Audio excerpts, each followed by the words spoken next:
ರಾಯಬಾಗ್ ಪಟ್ಟಣದಲ್ಲಿ ಬಿಜೆಪಿ ವಿಸ್ತಾರಕರ ಯೋಜನೆಯನ್ನು ರಾಯಬಾಗ್ ವಿಸ್ತಾರಕ ಹಾಗೂ ಮಾಜಿ ಶಾಸಕರಾದ ಅಭಯ್ ಪಾಟೀಲ್ ವೀಕ್ಷಿಸಿದರು. ರಾಯಬಾಗ್ ಪಟ್ಟಣದಲ್ಲಿ ಬಿಜೆಪಿ ಪಕ್ಷದ ವಿಸ್ತಾರಕ ಯೋಜನೆಯನ್ನು ರಾಯಬಾಗ್ ಮತಕ್ಷೇತ್ರದ ವಿಸ್ತಾರಕರ ಮೇಲ್ವಿಚಾರಕ ಹಾಗೂ ಮಾಜಿ ಶಾಸಕ ಅಭಯ್ ಪಾಟೀಲ್ ವೀಕ್ಷಣೆ ಮಾಡಿದರು. ಬಳಿಕ ಸುದ್ದಿಗಾರರೊಂದಿಗೆ ಮಾತನಾಡಿದ ಅವರು, ಕೇಂದ್ರ ಸರ್ಕಾರದ ಯೋಜನೆಗಳ ಬಗ್ಗೆ ಹಾಗೂ ರಾಜ್ಯ ಸರ್ಕಾರದ ದುರಾಡಳಿತದ ಬಗ್ಗೆ ಸಾರ್ವಜನಿಕರಿಗೆ ಮಾಹಿತಿ ನೀಡಲಾಗುತ್ತಿದೆ ಎಂದರು.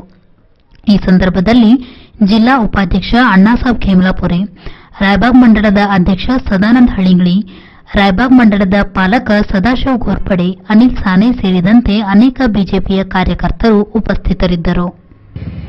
ಏನು 4-5 ದಿವಸದ ಒಂದು ರೆಸ್ಪಾನ್ಸ್ ಅನ್ನು ಈ ಮತಕ್ಷೇತ್ರನಾಗ ನೋಡಿದ್ರೆ ಜನರು ಕೇಂದ್ರ ಸರ್ಕಾರದ ವಿಶೇಷವಾಗಿ ಮೋದಿಯವರ ಮಾಡಿದಂತಹ ಸಾಧನೆಗಳು ತಿಳ್ಕೊಳ್ಳುವಂತ ಉತ್ಸಾಹಕತೆ ಏನು ತೋರಿಸ್ತಾ ಇದ್ದಾರೆ.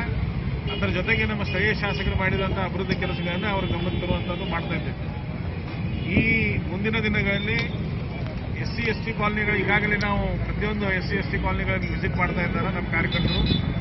ಈ ವಿಸ್ತಾರಕ ಯೋಜನೆ ಅಂಗವಾಗಿ ಪ್ರತಿಯೊಂದು ಮತಕ್ಷೇತ್ರದ ಪ್ರತಿಯೊಂದು ಬೂತ್ನಲ್ಲಿರುವಂತಹ SC/ST ಇರ್ಬೋದು, OBC ಇರ್ಬೋದು, ಅದರ ಜೊತೆಗೆ ಅಲ್ಲಿರುವಂತಹ ಆಯಾ ಸಮಾಜದ ಪ್ರಮುಖರನ್ನು ಭೇಟಿಯಾಗುವಂತಹ ಕಾರ್ಯಕ್ರಮನೂ ಈ 15 ದಿವಸ ಒಳಗದ.